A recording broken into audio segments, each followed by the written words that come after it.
Bonsoir à tous, bienvenue dans notre émission La Réunion, Léla. Et si je vous posais la question, quelles sont les conditions de travail dans lesquelles vous auriez aimé travailler, évoluer? Pas facile. En tout cas, on va poser la question à la directrice de l'ARACT qui parle des conditions de travail et on va voir si aujourd'hui on peut apporter quelque chose pour que vous vous sentiez mieux dans votre travail. On en parle dans Causement Réunionnais.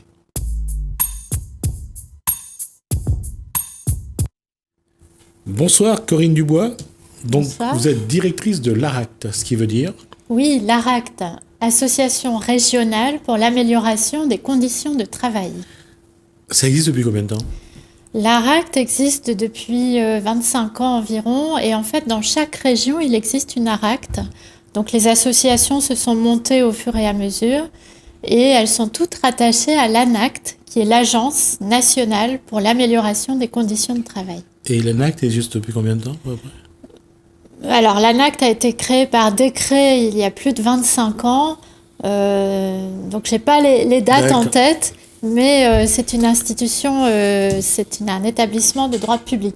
Alors un décret qui crée une structure pour veiller à l'amélioration des conditions de travail. Concrètement, comment cette structure veille justement aux bonnes conditions de travail? Alors c'est une structure qui veille effectivement, mais qui veille en écoutant ce qui se passe dans le domaine du travail.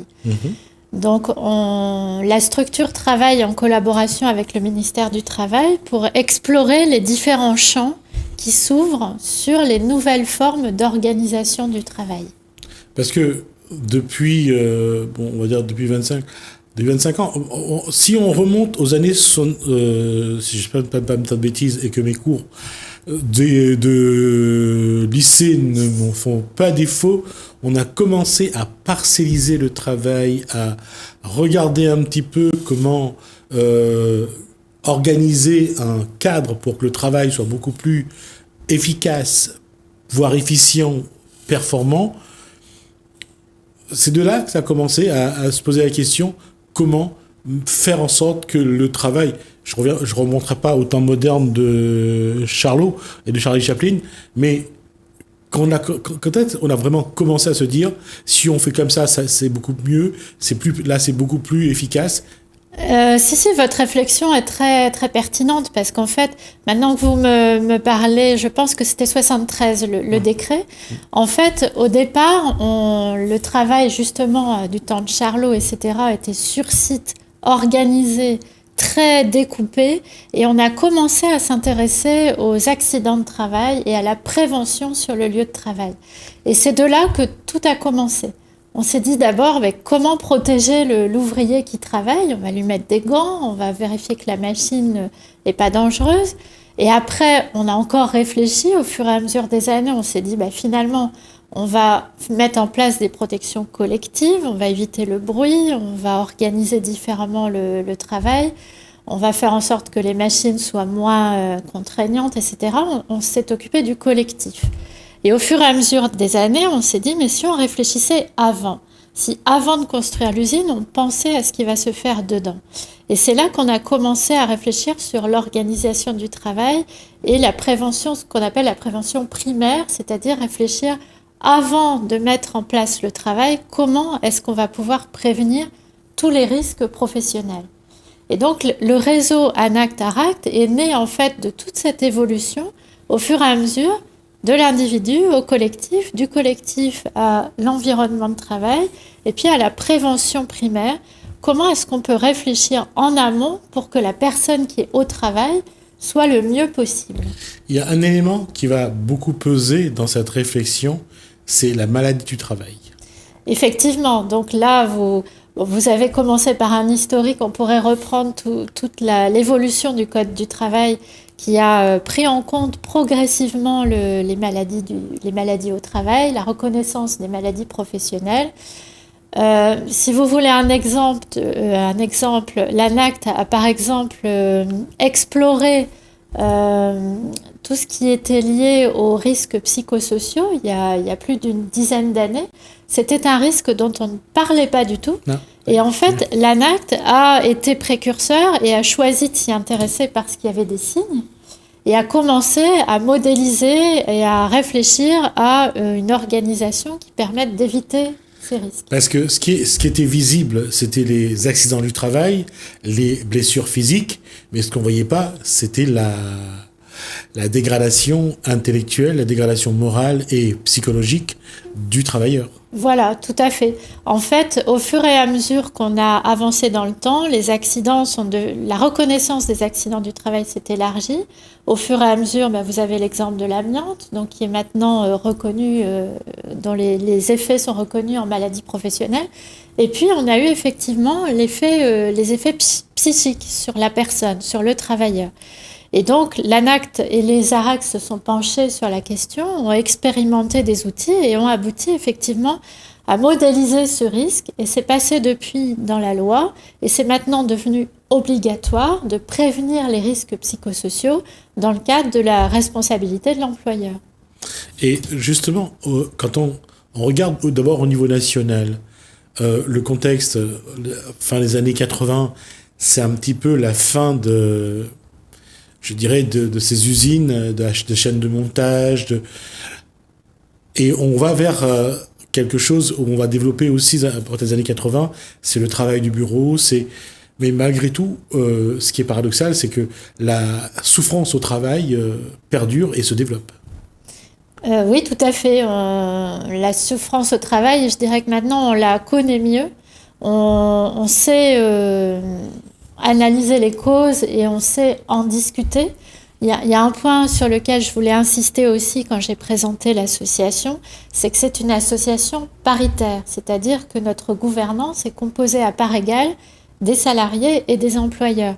Ce qui aide aussi à faire avancer les choses. Quand on va dans une entreprise, on y va toujours avec une approche paritaire. On écoute les salariés, on écoute la direction et on écoute ce que les deux ont à se dire. On essaye de faire en sorte qu'ils se parlent et justement qu'ils parlent de tout, y compris de ces risques-là qui ne se voient pas. Et ce qu'on appelle aujourd'hui les risques psychosociaux dans le travail est bien plus nombreux parce que le travail manuel diminue en quantité, que ce soit dans le bâtiment, que ce soit sur les chaînes de montage, les entreprises.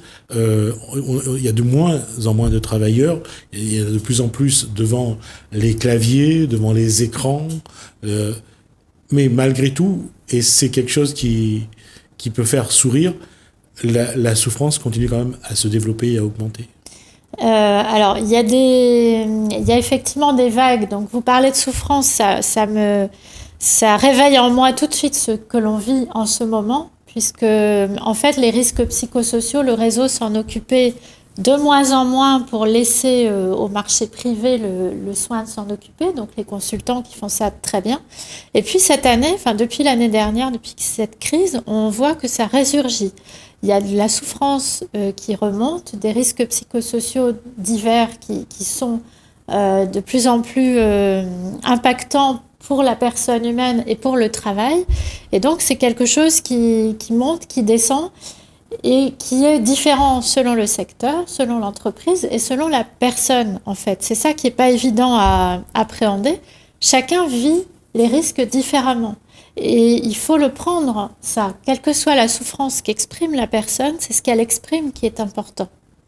Mais reste quand même une chose, quand on regarde, et là, je vais prendre le temps avant de venir sur le terrain à réunionner. C'est très éclectique et c'est ça qui est peut-être pas facile à gérer parce que il y a de multiples souffrances. C'est effectivement, je dirais, il y a autant de souffrances que de personnes. Alors nous, dans le réseau, ce qu'on essaye de faire, c'est donner des outils, des pistes d'action, essayer de s'adapter aux différents secteurs.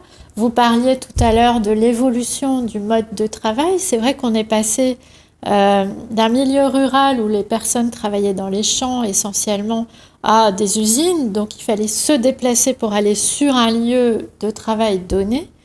Et puis après, il y a eu le service qui s'est développé, donc le travail de bureau, avec d'autres risques qui sont apparus, notamment les troubles musculo-squelettiques, qui sont issus du travail sur le clavier. Ce sont des troubles qui existaient avant sur le travail à la chaîne, bien entendu. Mais là, du coup, tout le monde est concerné par ce nouveau risque. Et puis là, récemment, on voit qu'on change encore d'organisation du travail. On commence à penser que finalement, est-ce que c'est utile de se déplacer sur le lieu de travail? Est-ce que ces machines-là, finalement, il y a beaucoup moins de travail en usine, donc il y a moins d'investissement sur des machines. On travaille sur de la prestation de service. Donc le déplacement massif vers le lieu de travail est en train d'être remis complètement en question. Avec le télétravail, ce Covid a quand même fait poser à la société la question suivante. Est-ce que ça vaut le coup de se déplacer? Est-ce que c'est toujours aussi important? Voilà. Est-ce que ça vaut le coup de se déplacer? Et ce que vous disiez juste avant, c'est les risques psychosociaux par rapport à mon travail, comment je les vis. Il y a certaines personnes qui vont avoir besoin du collectif de travail très souvent, d'autres qui vont se sentir très bien tout seuls, d'autres encore qui aimeraient bien aller au travail mais qui vont choisir plutôt un lieu tiers, c'est-à-dire près de chez eux, mais pas chez eux parce qu'ils n'ont pas la possibilité. Donc chacun est questionné sur qu'est-ce qui est bien pour moi, quel est le travail idéal pour moi. Et dans le travail que vous faites, je suppose que le trajet qui mène de la maison au travail et du travail à la maison, dans un contexte d'embouteillage aussi, j'allais dire, de presque un coma, on se pose la question aujourd'hui, est-ce que ça vaut vraiment la peine de 5 fois par semaine de se taper 2 heures le matin, 2 heures l'après-midi dans l'embouteillage en passant à la première, puisqu'on a parlé tout à l'heure des problèmes musculaires. Est-ce que ça vaut le coup aujourd'hui de maintenir ce système et peut-être profiter de ce Covid pour changer un peu? Oui, tout à fait. Vous avez exactement posé la question. Et là, si vous le permettez, on peut parler du territoire réunionnais qui a vraiment un enjeu majeur sur cet aménagement du travail. Est-ce que ça vaut le coup de se déplacer tous en même temps, aux mêmes horaires, aux mêmes endroits? Donc c'est vraiment une question majeure pour l'évolution de notre île. Et on le voit avec ce couvre-feu instauré. Maintenant, il y a les grandes surfaces ouvrent à 7h, 7h30, ferment à 17h30. On est en train de remettre en cause des traditions séculaires dans le commerce, aussi bien à La Réunion qu'ailleurs. Et finalement, tout ce qu'ils n'ont pas voulu changer avant, ils sont en train de le faire maintenant. Voilà, c'est l'effet crise. La crise arrive, on n'a pas le choix, on est mis devant le fait accompli, il faut se mettre au télétravail. Donc ça, c'est l'organisation d'urgence. Et nous, ce qu'on préconise vis-à-vis des entreprises, c'est, ça fait 1 an maintenant que l'urgence, elle est là. Maintenant, organisons-nous dans la durée. On voit, il y a des effets positifs, il y a des effets négatifs. On propose, nous, dans notre prestation Objectif Télétravail, de réfléchir. Qu'est-ce qui a bien marché? Qu'est-ce qui fait qu'on se sent mieux? Pourquoi on se sent mieux? Et qu'est-ce qui fait que ça ne fonctionne pas et qu'on aimerait arrêter? Donc, toute cette réflexion, ça emmène la personne à se poser des questions à elle-même, autour de sa famille, dans son environnement, à se situer elle-même par rapport à son travail et à dialoguer. Une de nos valeurs, c'est le dialogue social. Donc, de par notre constitution donc paritaire, on préconise toujours dans l'entreprise le dialogue. Qu'est-ce qui est le mieux pour l'entreprise? Évidemment, il faut bien que l'entreprise produise pour dégager de la ressource, mais qu'est-ce qui est le mieux pour les salariés? Et c'est là qu'on arrive à une vision complètement nouvelle, donc qui peut déstabiliser des personnes, parce qu'il faut qu'elles réorganisent complètement leur schéma de travail, mais c'est une ouverture, c'est une chance. Mais c'est aussi faire évoluer de manière globale le schéma d'une vie.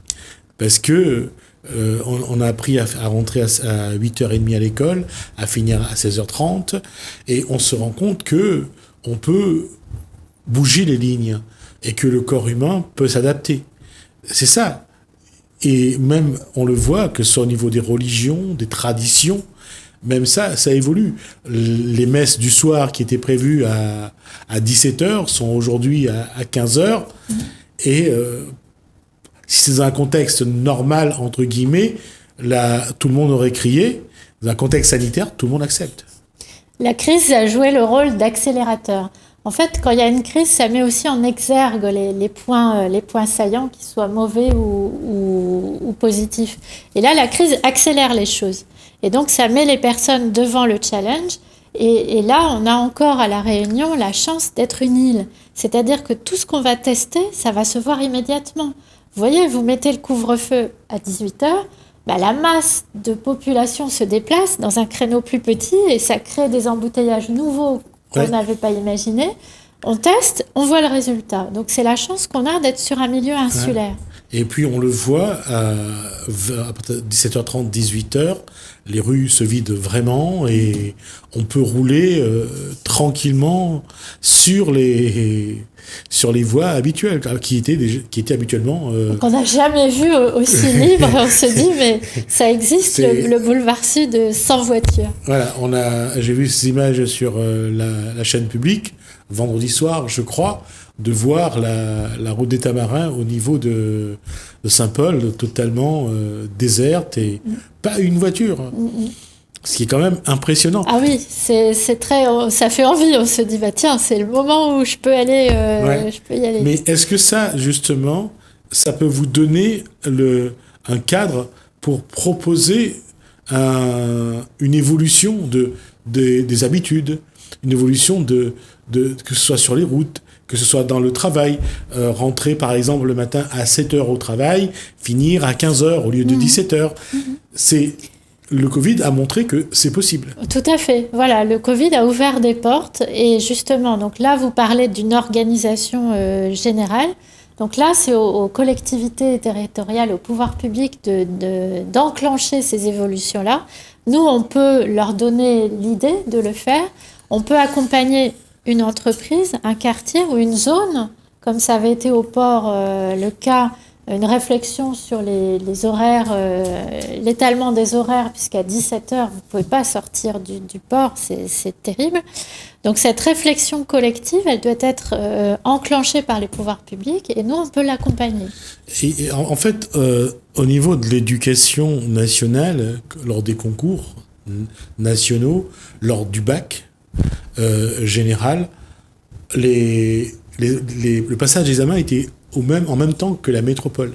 Soit ça se terminait à des heures, à 23h, minuit, parce qu'on était sur les mêmes heures que la métropole. On voit que lorsqu'on s'adapte, il y a l'inconvénient et l'avantage, bien sûr, mais ça marche. Oui, tout à fait. Et là, on a une chance à La Réunion, qui est que la visioconférence a connu a été complètement... Une hausse très exponentielle. Oui, et ce qui fait que beaucoup de choses qui n'étaient pas possibles avant, qui n'étaient possibles qu'avec des déplacements, sont devenues possibles. Donc ça a accéléré aussi cet accès à l'information, aux formations, aux examens. Exact.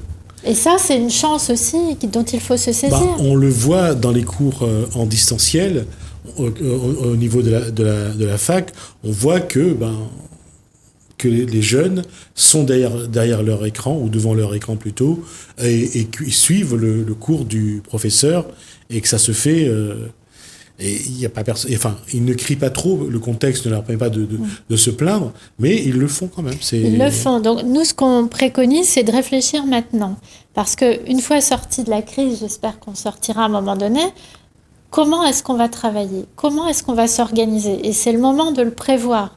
C'est le moment où on peut tester les choses pour pouvoir rédiger un accord d'entreprise, par exemple. En tout cas, privilégier le dialogue pour aboutir à une nouvelle organisation. On va sortir de cette crise changée, c'est sûr, à la fois individuellement et collectivement.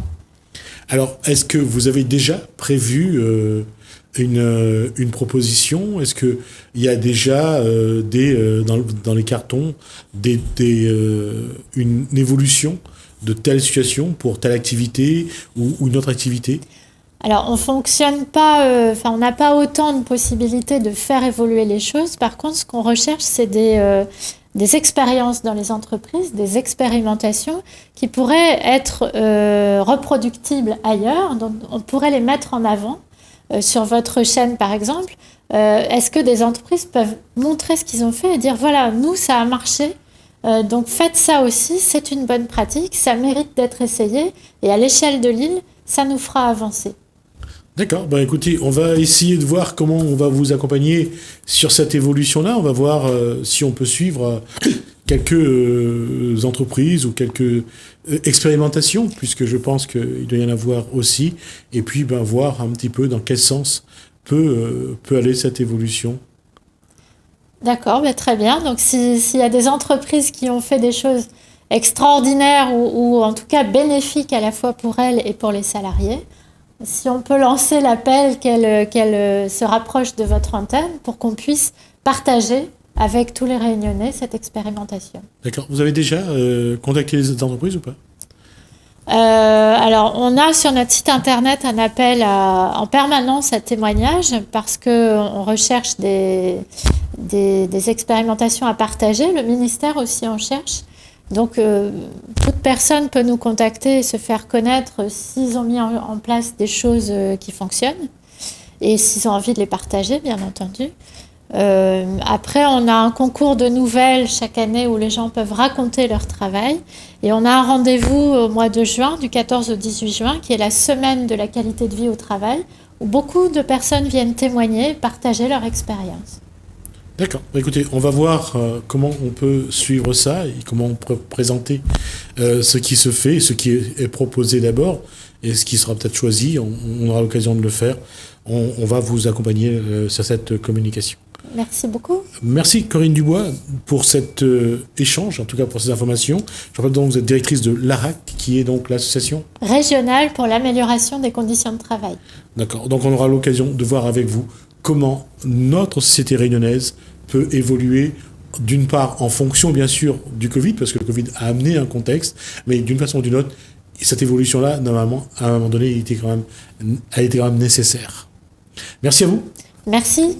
Pour ces informations, nous, on va regarder encore une fois, on va parler du lycée Cluny de Sainte-Suzanne, on va regarder le dispositif Ulysse en CAP et BEP, on va regarder aussi un reportage d'un chanteur, d'Antoine Bègue au Maïdo, et puis on va écouter un clip de Léon Palamata. On se retrouve juste après.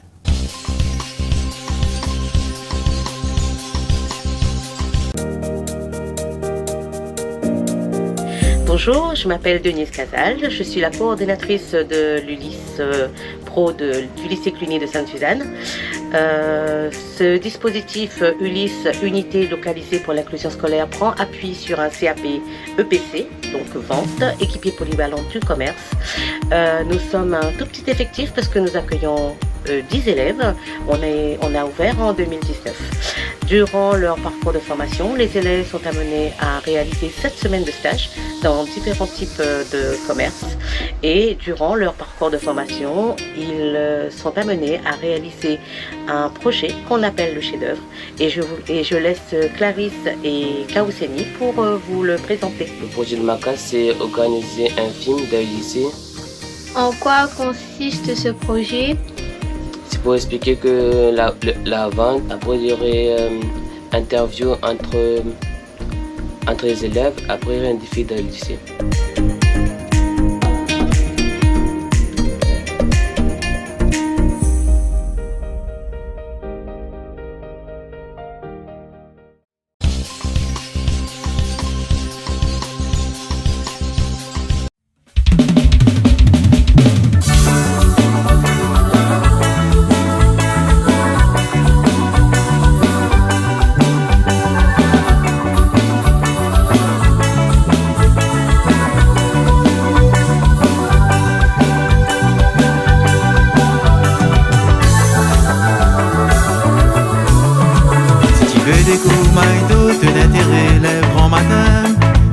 La Réunion, tu n'as plus de chagrin, le lever de soleil Maïdo, ça est grave dans notre mémoire.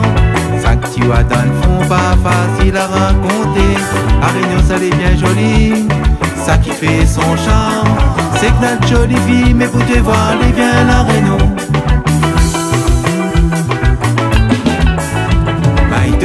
les jolis scintillent l'endroit les frais. Si vous voulez voir les lèvres grand matin, Maïdo, ça les jolis scintillent l'endroit les frais. Si vous voulez voir les lèvres grand matin, si vous voulez voir les lèvres grand matin, Maïdo, ça les jolis, ça scintille l'endroit les frais. Alors viens découvrir, viens voir ça les jolis.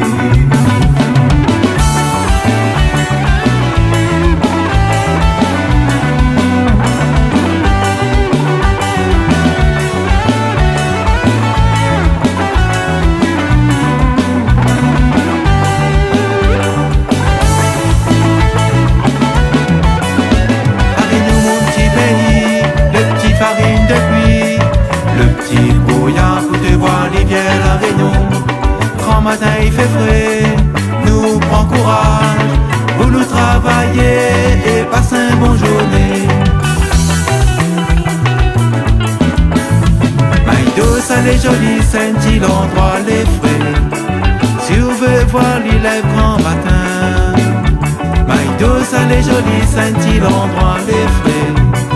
Si vous voulez voir les lèvres grand matin, si vous voulez voir les lèvres grand matin, ça les jolis, ça scintille l'endroit les frais. Alors viens découvrir, viens voir ça les jolis.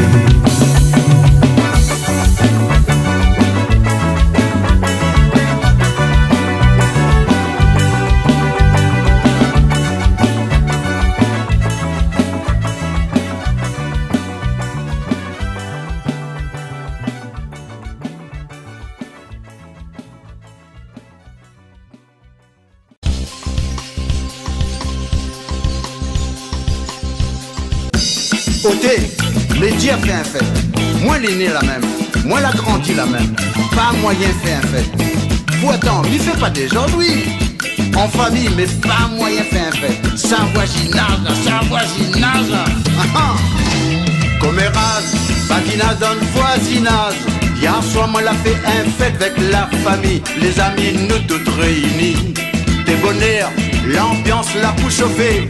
J'artiste la pour santé affaires. On devinera pas qui ça l'a débarqué. 10h30, pas encore sonné. Devant mon barreau, minage invité. À non souffler, un vrai supplice. Malo qui l'appelle la police. Écoute un peu le frère. Madiao, un bon affaire. Ramasse ton revolver. Viens la case boire un verre. Mon maman vient gagner son pape. Mon voisin il est pas, il fait la fête. Mon femme la trouve un travail. Mon voisin il est pas, il fait la fête. La fiesta pour la bonne année. Mon voisin il est pas, il fait la fête. Pas de fête dans les voisinages. Pas de fête dans les voisinages. Mon maman vient gagner son pape. Mon voisin il est pas, il fait la fête. Mon femme la trouve un travail. Mon voisin il est pas, il fait la fête. La fiesta pour la bonne année. Mon voisin il est pas, il fait la fête. Pas de fête dans les voisinages. Pas de fête dans les voisinages. Vous connaissez, moi l'aîné ATL là. Moi la grandi ATL là. Si bon Dieu n'a pitié, mon Dieu va faire la même. À toi, tu viens d'arriver ATL là. Tu décroches le téléphone, appelle la loi à chaque fois qu'il moins là pour fêter. 10h30, faut encore sonner, devant mon bar au minage invité. Ah non soufflé, un vrai supplice, Malo qui l'appelle la police. Écoute un peu le frère, Madiao, un bon affaire. Ramasse ton revolver, viens la cale boire un verre. Mon maman vient gagner son pape. Mon voisin il est pas, il fait la fête. Mon femme la trouve un travail. Mon voisin il est pas, il fait la fête. La fiesta pour la bonne année. Mon voisin il est pas, il fait la fête. Pas de fête dans les voisinages. Pas de fête dans les voisinages. Mon maman vient gagner son pape. Mon voisin il est pas, il fait la fête. Mon femme la trouve un travail. Mon voisin il est pas, il fait la fête. La fiesta pour la bonne année.